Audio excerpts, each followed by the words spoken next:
tanggal 22 September 2022 di beberapa tempat di Jakarta dan di Semarang. Dari 10 tersangka yang telah KPK tetapkan, telah dilakukan upaya penahanan terhadap 7 tersangka. Kemarin memang kami sampaikan ada 6 tersangka yang langsung kami lakukan upaya pasal penahanan. Namun setelah itu ditambah ada 1 orang lagi sehingga total sudah 7 orang tersangka yang dilakukan upaya hukum pasal penahanan. Dan ada koreksi yang ingin kami sampaikan bahwa sebelumnya terkait dengan 7 orang tersangka yang dilakukan penahanan ini atas salah satu nama kemarin berinisial RM, seharusnya adalah berinisial MA, yaitu PNS pada kemudian kami sampaikan sebagai koreksi. Dan hari ini kami akan sampaikan perkembangan lebih lanjut terkait dengan 1 orang lagi tersangka dari 4 orang tersangka yang kemarin belum memenuhi panggilan penyidik, dan akan disampaikan secara lengkap terkait dengan perkembangan karena sudah hadir bersama kita sore hari ini. Yang pertama yaitu pimpinan KPK Alex dan yang kedua anggota Komisi Yudisial sekaligus Ketua Bidang SDM, Advokasi, Hukum, Penelitian dan Pengembangan Bapak Inziat Kadafi, dan yang ketiga adalah Ketua Kamar Pengawasan Mahkamah Agung Republik Indonesia yang mulia Bapak Dr. Zahrul Rabain. Terima kasih Bapak sudah hadir. Dan untuk mempersingkat waktu, kesempatan pertama akan saya berikan kepada Pak Alex untuk menyampaikan perkembangan penanganan perkara yang telah KPK lakukan dalam perkara ini. Silakan Pak Alex. Terima kasih. Assalamualaikum warahmatullahi wabarakatuh. Saya akan menyampaikan terkait perkembangan penanganan perkara dugaan suap urusan perkara di Mahkamah Agung. Perkara ini KPK telah menetapkan dan menentukan orang sebagai tersangka sebagai berikut: SD, Hakim Agung pada Mahkamah Agung; EPP, Hakim Judisial Panitera Pengganti Mahkamah Agung; DY, PNS pada Kepaniteraan Mahkamah Agung; MH, PNS pada Kepaniteraan Mahkamah Agung; NA, PNS Mahkamah Agung; AB, PNS Mahkamah Agung; JT, pengacara; ES, pengacara; HT, swasta selaku kreditur operasi simpan pinjam; ID, IDKS, swasta selaku kreditur operasi simpan pinjam ID.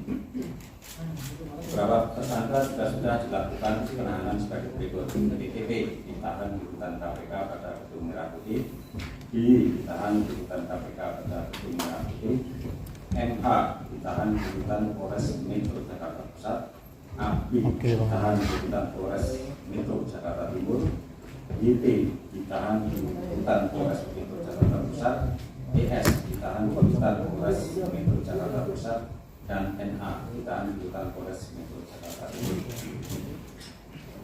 Saat ini tim penyidik kembali menahan 1 orang tersangka yaitu SD untuk 20 hari pertama terhitung mulai tanggal 23 September 2022 sampai dengan 12 Oktober 2022 di rutan KPK pada KPC 1. KPK juga segera menjadwalkan pemanggilan IDKS dan HT untuk hadir di Gedung Merah Putih KPK dan menghadap tim penyidik. Adapun konstruksi perkaranya diduga telah terjadi diawali adanya laporan pidana dan gugatan perdata terkait dengan aktivitas dari operasi simpan pinjam ID di Pengadilan Negeri Semarang yang diajukan HT dan IDKS dengan diwakili melalui kuasa hukumnya yaitu DP dan IS. Saat proses persidangan di tingkat Pengadilan Negeri dan Pengadilan Tinggi, HT dan IS belum puas dengan keputusan pada 2 lingkup pengadilan tersebut sehingga melanjutkan upaya hukum berikutnya di tingkat kasasi pada Mahkamah Agung. Pada tahun 2022 dilakukan pengajuan kasasi oleh HT dan IDKS dengan masih mempercayakan JP dan ES sebagai kuasa hukumnya. Dalam pengurusan kasasi ini, juga JP dan ES melakukan pertemuan dan komunikasi dengan beberapa pegawai di Kepaniteraan Mahkamah Agung yang dinilai mampu menjadi penghubung hingga fasilitator dengan majelis hakim yang nantinya bisa mengkondisikan putusan sesuai dengan ketentuan JP dan ES. Adapun pegawai yang bersedia dan bersepakat dengan JP dan ES yaitu DJ dengan adanya pemberian sejumlah uang. DJ selanjutnya turut mengajak MH dan ETP untuk ikut serta menjadi penghubung penyerahan uang ke majelis hakim. DJ dan kawan-kawan juga sebagai representasi dari SD dan beberapa pihak di Mahkamah Agung untuk menerima uang dari pihak-pihak yang mengurus perkara di Mahkamah Agung. Terkait sumber dana yang diberikan JP dan ES pada majelis hakim berasal dari HT dan IDKS.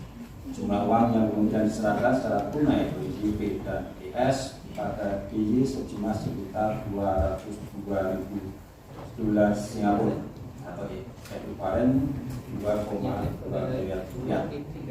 Yang kemudian oleh DJ dibagi lagi dengan pembagian DJ menerima sekitar sejumlah 250 juta, MH menerima sekitar sejumlah 850 juta, ETP menerima sekitar 100 juta, dan SD menerima sekitar sejumlah 800 juta yang menerimanya melalui ETP. Dengan penyerahan uang tersebut, putusan yang diharapkan JP dan ES pastinya didapatkan dengan menguatkan putusan kasasi sebelumnya yang menyatakan KSP IP pilot. Ketika tim KPK melakukan tangkap tangan dari DJ ditemukan dan diamankan uang sejumlah sekitar 205.000 dolar Singapura dan adanya penyerahan uang dari AB sejumlah sekitar 50 juta rupiah.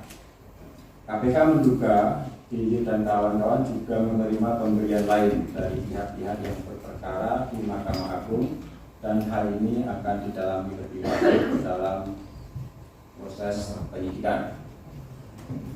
Tersangka SD bersama DS, ETP, MH, NA, dan AB sebagai penerima disangkakan melanggar pasal 12 huruf C atau pasal 11 huruf A atau B junto pasal 11 Undang-Undang Nomor 31 Tahun 99 tentang Pemberantasan Tindak Pidana Korupsi sebagaimana telah diubah dengan Undang-Undang Nomor 20 Tahun 2001 tentang perubahan atas Undang-Undang Nomor 31 Tahun 99 tentang Pemberantasan Tindak Pidana Korupsi junto pasal 55 ayat 1 ke 1 KUHP.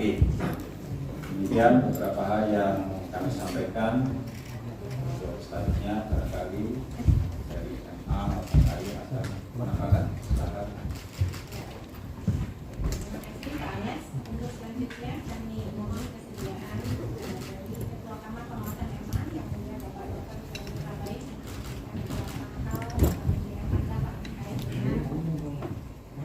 supaya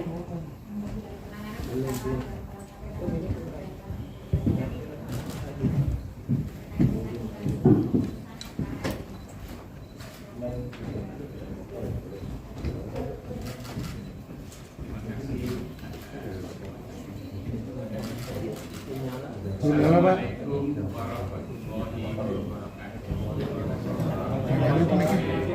Mic-nya belum nyala. Selamat sore semuanya. Pertama-tama kami dari Mahkamah Agung di satu sisi merasa sangat prihatin dengan kejadian seperti ini yang telah terjadi, dan di satu sisi yang lain kami mengapresiasi apa yang telah dilakukan oleh KPK itu dalam rangka membersihkan aparatur di lingkungan peradilan yang merupakan visi Mahkamah Agung, di mana Mahkamah Agung berusaha selama ini tidak henti-hentinya meningkatkan kredibilitas daripada aparatur pengadilan. Oleh sebab itu, kami dari Mahkamah Agung akan memberikan sepenuhnya, mendukung sepenuhnya apa yang dilakukan oleh KPK, dan kami menyerahkan permasalahan ini dalam proses hukum yang berlaku sesuai dengan ketentuan perundang-undangan yang dilakukan oleh KPK. Dan kami akan mendukung hal ini, akan memberikan segala sesuatu yang barangkali dibutuhkan oleh KPK di dalam menuntaskan kasus ini. Kami akan memberikan data-data atau apa yang dibutuhkan oleh KPK dalam hal ini. Oleh sebab itu, kami dari Mahkamah Agung akan menyerahkan sepenuhnya proses ini kepada KPK untuk menyelesaikannya secara hukum, tentu saja dengan mengemukakan asas praduga yang tidak bersalah sesuai dengan asas hukum pemeriksaan kita. Kemudian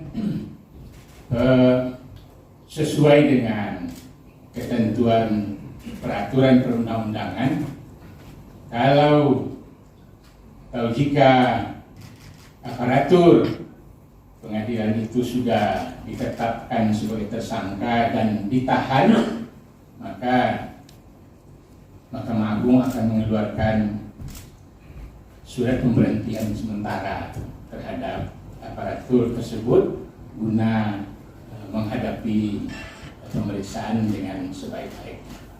Demikian saja yang dapat kami sampaikan. Terima kasih. Wassalamualaikum warahmatullahi wabarakatuh. Terima kasih Pak Zahrul Rabain. Selanjutnya kami berikan kesempatan kepada anggota Komisi Yudisial sekaligus Ketua Bidang SDM Advokasi Hukum Penelitian dan Pengembangan Bapak Zia Terapi untuk memberikan beberapa poin terkait dengan sekarang. Silakan Bapak. Terima kasih Bu Jubir. Assalamualaikum warahmatullahi wabarakatuh. Salam sejahtera bagi kita semua. Yang saya hormati Wakil Ketua KPK Bapak Alexander Marwata, yang saya hormati Dr. Zahrul Rabain, Ketua Kantor Pengawasan Mahkamah Agung Republik Indonesia. Saya menghadiri undangan untuk melakukan konferensi bersama di sini antara 3 lembaga untuk menyatakan bahwa Komisi Yudisial Republik Indonesia memiliki concern yang sangat mendalam terhadap kasus ini, apalagi kasus OTT berikut pengembangannya, kemudian melibatkan seorang hakim agung dan seorang hakim yang kebetulan menjabat sebagai hakim justisial di Mahkamah Agung sebagai tersangka. Mahkamah Agung adalah lembaga peradilan yang tertinggi yang sama-sama kita tahu menjadi benteng terakhir dari peradilan. Tentu saja concern kami sangat kuat terhadap kasus ini. Tetapi di sisi lain, kami juga mengapresiasi dan berterima kasih kepada KPK yang mau kemudian mengerahkan tenaga dan pikirannya guna mengungkap praktek korupsi di sektor peradilan. Kami dari Komisi Yudisial sangat mendukung apabila KPK berkenan untuk berfokus pada isu judicial corruption ke depannya. Dan apa yang sedang ditangani saat ini menunjukkan bahwa sistem penegakan hukum di Indonesia masih bisa berjalan, di mana bahkan sosok pejabat dengan posisi yang tinggi di lembaga peradilan masih kemudian bisa menjadi tersangka dari proses pengungkapan yang dilakukan oleh KPK.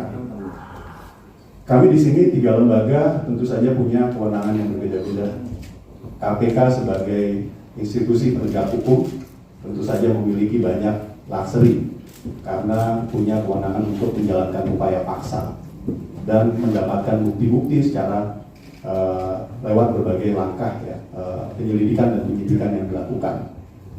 Di sisi lain, kami Komisi Yudisial punya kewenangan untuk menjaga dan menegakkan kehormatan dan keluhuran martabat hakim. Jadi menjaga, mengawasi, serta mendisiplinkan hakim dari perilaku-perilaku yang menyimpang. Jadi ruang lingkup kewenangan kami adalah terhadap hakim, dan kebetulan dari daftar tersangka yang tadi sudah disampaikan oleh Pak Alexander Marwata, ada 2 hakim yang termasuk di dalamnya.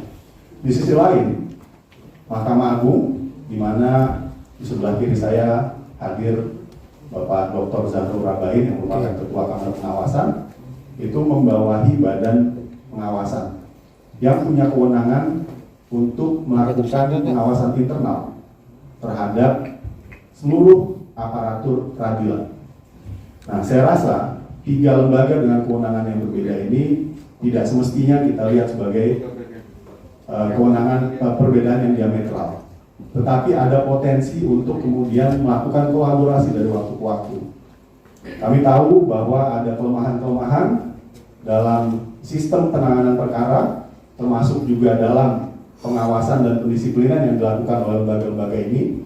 Karena itu kami ke depan menawarkan diri dan mendorong agar kolaborasi untuk deteksi dini guna pencegahan dan penindakan ya, terhadap perilaku yang menyimpang, apalagi jika sudah melibatkan transaksi perkara dan korupsi, itu bisa dilakukan oleh ketiga lembaga ke depannya. Kemudian kami juga sebagai lembaga Komisi Yudisial akan melakukan pemeriksaan dalam ruang lingkup kewenangan kami. Tetapi tentu saja kami akan menghormati juga ruang yang harus dijaga oleh KPK dalam melakukan proses penegakan hukum.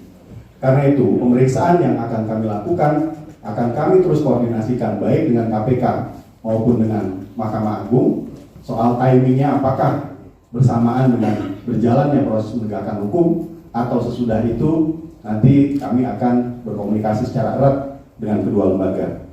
Dan terakhir, kami mendukung sebagaimana tadi disampaikan oleh Pak Zahrul, kami di Komisi Yudisial juga mendukung langkah-langkah yang akan dilakukan oleh KPK untuk menyelesaikan perkara ini setuntas-tuntasnya dengan segala data, pengetahuan, keahlian, network, infrastruktur yang dimiliki oleh Komisi Yudisial.